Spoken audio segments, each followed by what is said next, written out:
Well, hello again and welcome to another edition of Shed Talk, my weekly magazine video series looking at the keeping, breeding and showing of cage birds, with a particular focus, as usual, on the exhibition style budgerigar, although in this episode, as I will come on to, we'll take a look at Fife. So, as I say, in this episode then, what I really want to do is begin by talking a little bit about what's going on both inside the shed in October in terms of my priorities for inside here, but also some of the work that's going on around the Oxford 1910 Cage Bird Society, of which I am the show secretary. So I'll talk a bit about some of the work I've got to do around that in October. Don't worry though, we will have a look at some of the birds. We'll begin with the Fife, as I said. So we will get a couple of the last of the two Fifes out of the outside flight, and we'll have a quick look at those, and I'll talk a little bit about what I see in terms of those birds. We will also, of course, have the outcome of last week's little vote on the which were the best of the young birds, or the cock birds of the young birds, if that makes sense. So I hope it does. So we'll have the outcome of what that was in terms of your votes in the comments. Right, what I'll do then to begin with is we'll talk about October in my shed. So as I said, I'd like to begin the episode just by talking about my priorities for October. So with the breeding season at a close now, we are, from the point of view of Cage Bird Societies, just beginning to start thinking about the show season. The over here in the UK, the Budgerigar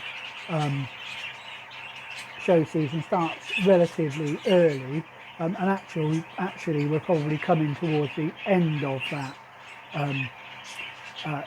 show season as people begin to think about pairing up. For Cage Bird Societies, like the Oxford 1910 CBS, we're just starting to get into the show season. The reason for that is because much of the Cage Bird Society shows aren't necessarily based around the budgerigars. They're really based around a lot of the other varieties, such as the finches and the canaries in particular. So and also some of the British birds, and of course the canaries. They breed in the spring along with the British, native birds, which also breed in the spring. So most of those birds will currently be going through their molt, and of course, therefore the show season for those birds tends to be at the end of the year, and certainly for the British into the beginning of next year. So just because that's when they're in their best condition. So therefore, Cage Bird Societies, who tend to, cater for those other varieties, will tend to make their shows towards the end. So what about Oxford 1910 then? Well, first of all, in October I have another little tabletop show that we'll get ready for, and a bit like the last one where I was quite successful, as you might remember, unexpectedly with the Fife, I will probably take a couple of birds down to that. Now I've got the two Fifes that we'll look at later. I will probably take those down as they've not had an outing in the show cages as of yet.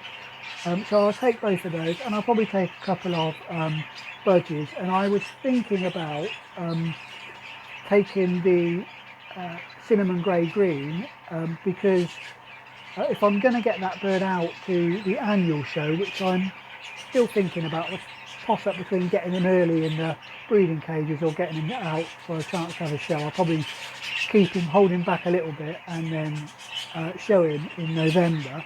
But if I am going to show him in November, in order to give him his best opportunity, then it'll probably be nice for him to have another outing. I did take him out to the last little tabletop show, and so I'll probably get him out again just to give him a chance to settle a little bit more in the show cage, get him used to that experience, so that hopefully by November he will be used to it all and be able to show himself reasonably well in front of a budgerigar judge. Of course, the tabletop shows tend to be, they're all variety, so you're, you know, pitching budgies against canaries and against some of the more exotic soft seals and that sort of thing. And of course, the judge tends to be a, you know, not necessarily a specialist judge in any of those varieties. So just a local member. And in fact, the next meeting is going to be judged by our club president, so who actually keeps colour canaries and lizard canaries. So that will be an interesting for him to pick a winner for the tabletop show. Anyway, enough of that. So I will get that bird out, and I'll probably pick on another one of the young birds that hasn't currently been out on the show bench. Might see how one of the cobalt gets on. So we'll have to have a think about that. Anyway, so that will be one of the things in terms of Oxford 1910 in October. The other thing that I need to think about, I mentioned that the annual shows for Cage Bird Society tend to be this time of year. We have one at the beginning of November, but most of the preparation for me as the show secretary will be at that. We'll start now. I need to get the schedules finalised and printed off, and of course sent out to members so that they can get their entries in nice and early. So that will be done. I had been struggling to get a judge for our canaries for the annual show, but I managed to get somebody who has agreed to show there. If you're watching the video, Saviour, thank you very much for finally agreeing to judge our canaries at that show. So once again, thank you, Saviour, if you happen to be watching this episode of Shed Talk. So that's the other big thing around the 1910 for October. What else have I got going on in October? Well, the other big thing for me is, of course, we are starting to think about, I know it sounds really strange, but thinking about the breeding season for the budgerigars, you know, which will start probably at the end of October, certainly by the beginning of November. I'd like to have the first pairs well into the breeding cage and hopefully have a few eggs off of those early pairs. But in order to do that, I need to obviously order my rings. Now, the ring issue date over here in the UK is the 1st of December, so I will need to renew my membership with the BS and order my rings at the same time, and that needs to be done, I think, before the end of October, just so that, you know, rings are ready for, or posted out, ready to receive by the 1st of December. So that's another priority for me in October. In the shed, I will begin to think about the early pairs for those budgerigars. Like I say, I might start, you know, looking at pairing up on paper, and perhaps we'll have a look at that in either the next episode or the following episode, what my early thoughts are about those pairs.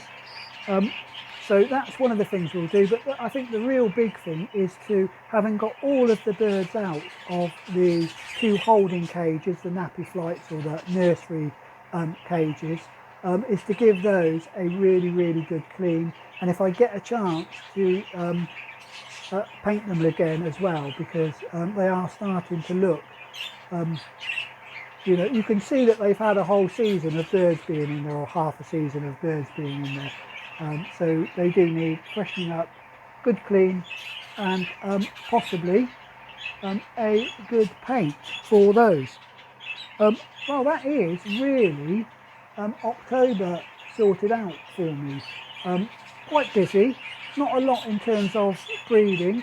Oh, I almost forgot, the other thing I need to do is, of course, chase the person who's offered to give me those zebra finches, so I can start to think about where they're going to go and put them down for breeding those as well. So that's the other thing for October. I need to chase Chris Green. So Chris, if you're watching, be prepared for a quick message from me about whether or not you do still have those zebras for me.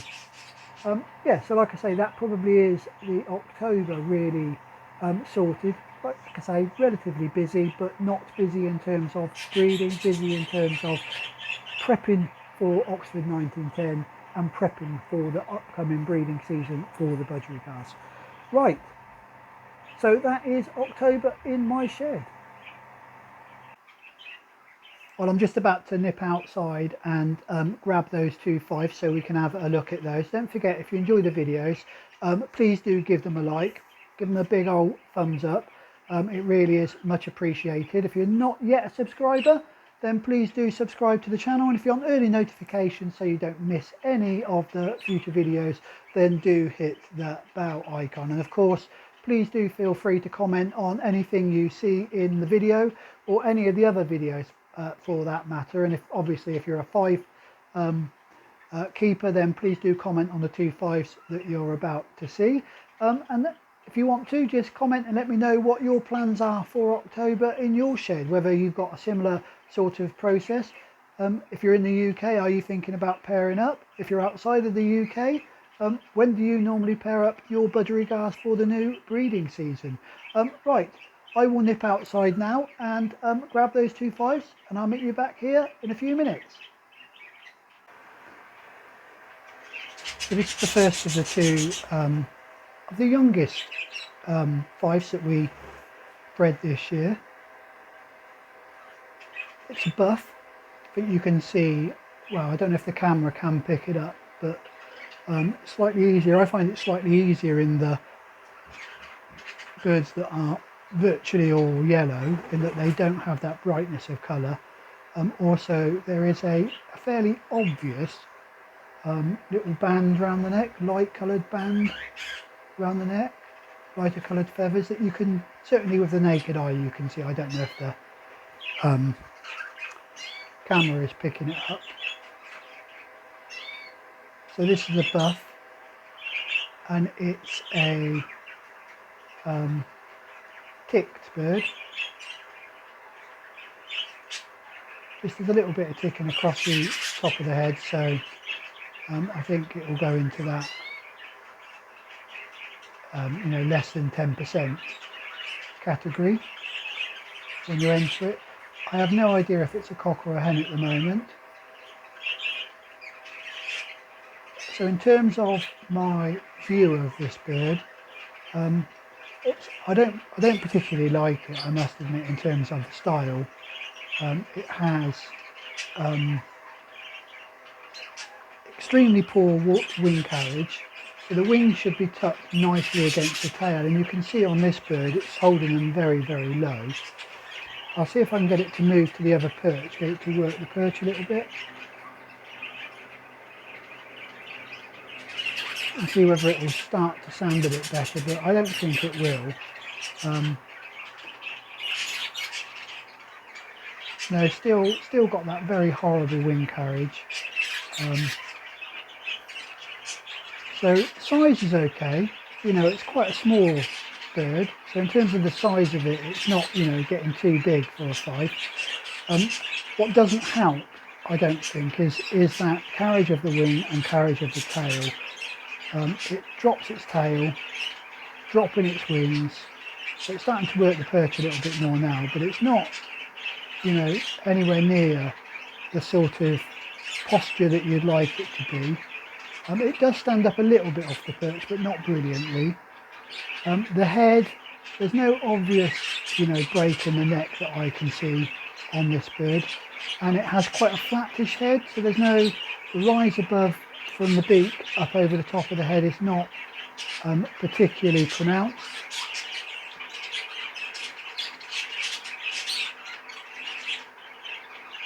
It sits quite low on the perch as well, so it doesn't actually stand up massively off the perch. A little bit of training we might be able to get it to stand a bit better.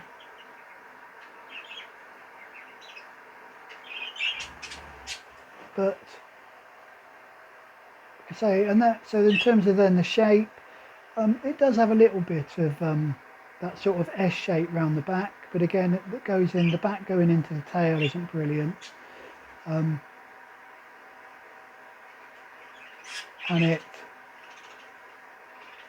is a little bit roundy. So, and then from the top, when I look at it from the top, it does have that sort of egg shape, but it's not got massive shoulders on it.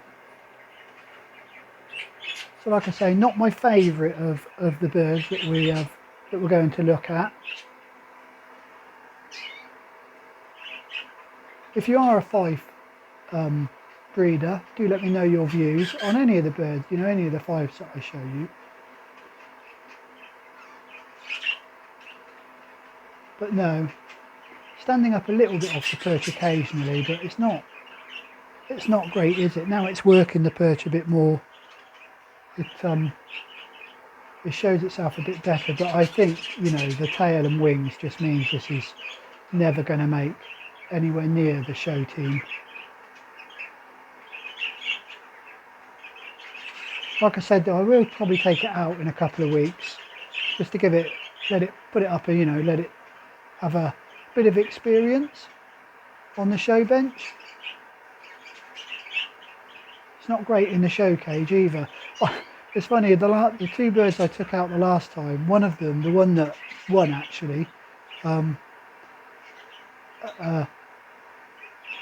friend of mine, Bob Honey, who's a Fife breeder, champion Fife breeder, he mentioned that it didn't move at all. It just sat on the perch and didn't move across. Questioned whether it could fly at one stage, I think, but it's fine in the cages, like I say. Although I did do what he said. He suggested that I just leave 2 perches in there, so that's what there are now. There are just the 2 perches in that, in the holding cage, stock cage that it's in, so that it means it can't just hop from one perch to the other, and one perch is lower and one perch is higher again, so that it forces it to fly a bit more. But anyway, going back to this bird, yeah, I think you can see tail and wings really let this bird down tremendously. Oh, got his head out there. Anyway, we'll now take a look at the second of the birds, one that I think is actually much better. Well, before we take a look at the second of the Fife, I was contacted by Neil Story's niece, who informs me that it is his birthday, or was his birthday, I don't know if it was last week or a few days ago, and asked me to wish him happy birthday. Neil's a regular contributor to the show. He always comments and has been doing so for some time. So thank you very much, Neil, and on behalf of Shed Talk, I'd like to wish you a very happy birthday. Happy birthday, Neil. So this bird here then, like I said, I think this is a much nicer bird. You can see what I mean by the wings. The wings are held much more close to the body. He stands up nicely off the perch and has a real nice head. So you can see the head, it looks like it is on top of the body rather than into the body. Definitely, it is going through the molt. It is just about, I think, getting to that maximum size for me for a Fife. I know lots of you will say that it's not too big at all if you're a Fife keeper, but I really like it to be about this size. This looks all right to me in terms of the overall size. So it's a nice size, stands up reasonably well off the perch. I particularly like the head on this bird, that it is, you know, there's a definite shape to it. It has a bit more rise over the top of the head from the beak up, although not massively more than the other one, but it does have a bit more. I think I've said it, this bird is still going through the molt. You can see it particularly around the eyes. It's got lots of pin feathers, and there's some pin feathers on the top of the head as well. So it has that much better shape to the head. I'll just see if I can get it to work the perch again. Really nice shape to the body as well. Nicely coming off the head, and has that nice S shape over the body, and then the back comes down into a much straighter tail.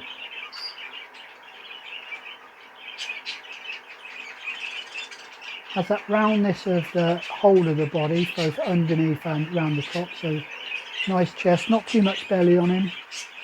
As I say, does stand up well off the perch. And I think this bird just looks nicer for a Fife. I've looked at him from the top as well. So Fifes are judged both in terms of, are judged on the, you know, the shape of the bird, so as well as the condition, but really they're a posture canary is what they're called.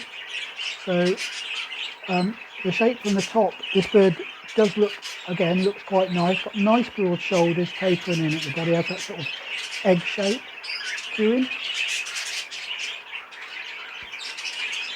So of the two, this is without doubt my favourite. Be interesting to see when they go out in a couple of weeks what the proper Fife judges think of them. See if I can get him to work the perch again without going up onto the side. There we go.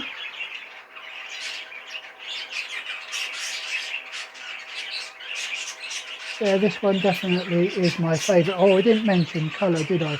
So this and feather type. So this, I think this is a yellow. It has a much more intensity of colour and yellow feathers, even though it's going through the molt. And I can't see any obvious ring round the neck.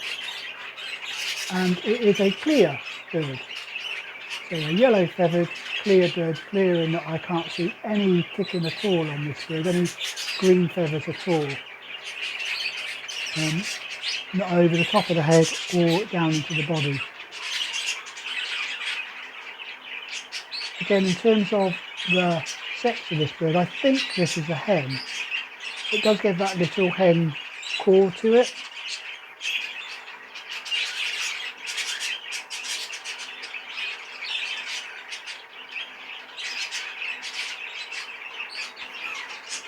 And I've definitely not heard it sing at all, so I'm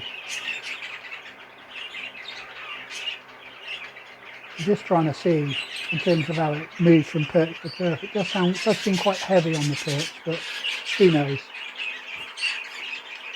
Heavy on the perch would indicate that it was a cock bird. I'll get one of the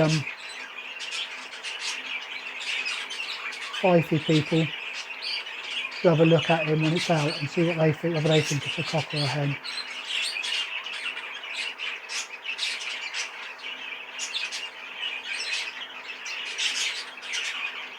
So yeah, a much better Fife than its sibling.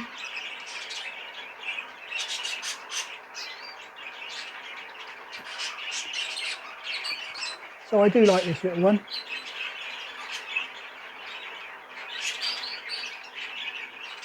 I'll just leave you with a look at him.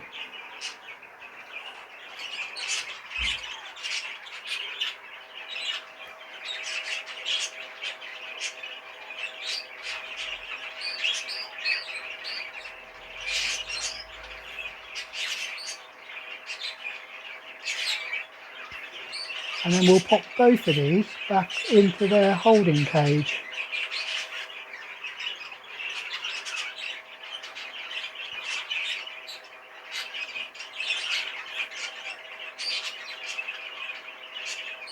So there we go, the last of the two baby Fifes.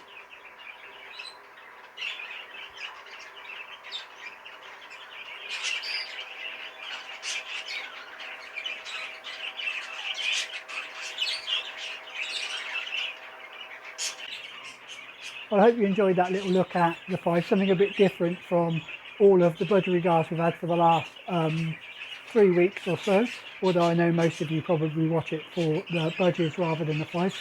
Anyway, that's the two Fifes. Do let me know your views on them, particularly if you're a Fife keeper. I do like this little one here, definitely my favourite of the two. I was talking about looking down at the top, so when you see judges at shows looking at the bird, they will look at them all round, and they will also, you know, glance at them from the side to see what they look like from the side on, and also looking down at them from the top. And that's why they are in this type of cage rather than the box type that we have the Budgerigars in, where it's much more about the overall profile of the bird rather than this. So yeah, Fife Canary, and I do like this little one. Hopefully the judges will too. Right, I'm going to go and put them back out now, and I will meet you back in here in just a second. Well, we are approaching the end of another episode, but as promised, a quick rundown of how you saw the young cockbirds that we looked at in the last episode, and I think it was fairly clear that you saw most of them the same way as I did. And the two birds that stood out in terms of your votes were the two siblings, so the grey-green bird that came out top. I think all of you thought that was an absolutely lovely bird, and so do I. I'm just hoping he will settle in the cage for me. And the other one was the cinnamon cobalt. So both of those two birds came out in that order, and then following on from that was the other cobalt, the slightly ticked cobalt that we looked at as well. So those were really the three that stood out to you. So thank you very much for those of you who did feedback on the birds. It is really most appreciated. What I will have to do is, in terms of the top two, is just to double check the pairing of those two, so the parents of those two, and if both those birds are still looking okay, I will probably put them back in the breeding cage quite early to see if I can get some more birds off them, because quite clearly they clicked very well, didn't they, and produced a couple of really nice offsprings, and if we could produce another few off of them this year, it would be handy. Right, so that's the rundown on there. Like I say, thank you very much for those of you that commented. It really is appreciated, and if you've got any more comments on either this episode or any others, then please do list them in the or comment on the YouTube channel, and I will publish the names of all those people who comment at the end of this and every other episode. So if you comment on the previous episode, I will publish them at the end of this. Anyway, enough of me waffling. Like I say, that does bring us to the end of another episode. So until the next one, do stay safe and enjoy your birds.